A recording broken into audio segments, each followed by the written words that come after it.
Husserl, investigaciones lógicas. Si pueden funcionar como depositarios de la significación todas o solo algunas especies de actos. Empezamos por la cuestión suscitada en la introducción. Si el significar solo se verifica en actos de ciertos géneros delimitados, a primera vista pudiera parecer natural que no existiesen semejantes límites y que todo acto pudiese asumir la función de dar sentido. Podemos en efecto expresar actos de toda especie, representaciones, juicios, presunciones, preguntas, deseos, etc. Y al hacerlo, esos actos nos suministran las significaciones de las respectivas formas del lenguaje, de los nombres, de los enunciados, de las proposiciones interrogativas y desiderativas, etc. Pero también la concepción opuesta puede formular la pretensión de ser notoria y patente, sobre todo la concepción de que todas las significaciones se limitan a una clase de actos estrictamente circunscrita. Todo acto seguirá ciertamente expresable, pero encuentra su expresión correspondiente en una forma verbal ajustada privativamente a él, en una lengua suficientemente desarrollada. En las proposiciones tenemos, por ejemplo, las diferencias entre las proposiciones enunciativas, interrogativas, imperativas, etc.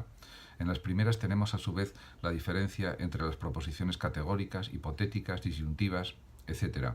En todo caso, el acto que obtiene expresión en esta o aquella forma verbal necesita ser conocido en su determinación específica. La pregunta como pregunta, el deseo como deseo, el juicio como juicio, etc. Esto se extiende a los actos parciales constitutivos, en cuanto que la expresión se ajusta a ellos. Los actos no pueden encontrar las formas convenientes sin ser apercibidos, conocidos en su forma y su contenido. La función expresiva del lenguaje no reside, pues, en las meras palabras, sino en actos expresivos. Estos dan cuño a los actos correlativos, a los actos que deben expresar, y se lo dan en una nueva materia. Crean con ellos una expresión mental cuya esencia general constituye la significación de la oración correspondiente. Una buena confirmación de esta concepción parece hallarse en la posibilidad de la función puramente simbólica de las expresiones. La expresión espiritual, correlato mental del acto que debe ser expresado, está adherida a la expresión verbal y puede revivir con ésta, aun cuando aquel acto mismo no se ha llevado a cabo por el que entiende la expresión verbal. Entendemos la expresión de una percepción sin percibir nosotros mismos. Entendemos la expresión de una pregunta sin preguntar, etc. No tenemos las meras palabras, sino también las formas o expresiones mentales. En el caso contrario, cuando los actos que son objeto de la intención están realmente presentes, la expresión coincide con lo que debe ser expresado y la significación adherida a las palabras se ajusta a lo significado. Su intención mental encuentra la intuición impletiva. En conexión notoriamente estrecha con estas opuestas concepciones, hállase la antigua discusión sobre si las formas peculiares de las proposiciones interrogativas, desiderativas, imperativas, etc., pueden o no valer como enunciados y sus significaciones por ende como juicios. Según la teoría aristotélica, la significación de todas las proposiciones independientes completas reside en vivencias psíquicas heterogéneas, en vivencias del juzgar, desear, mandar, etc.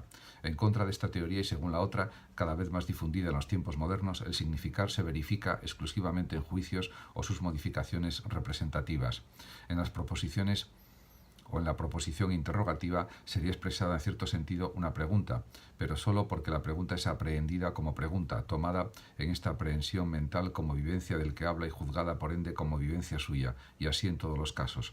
Toda significación es en el sentido de esta teoría significación nominal o proposicional, o como podemos decir mejor aún, toda significación es o la significación de una proposición enunciativa entera o una parte posible de una significación entera. Las proposiciones enunciativas son además proposiciones predicativas. En esta opinión, el juicio es entendido en general como un acto predicativo. Pero como veremos, la discusión conserva su sentido, aun entendiendo por juicio un acto ponente en general. Para tomar la posición justa en la cuestión planteada, serán necesarias consideraciones más detalladas que las hechas en las anteriores argumentaciones, que son las primeras que se ocurren. Y veremos que lo que una y otra parte consideran como algo natural resulta oscuro y aún erróneo si se estudia más detalladamente.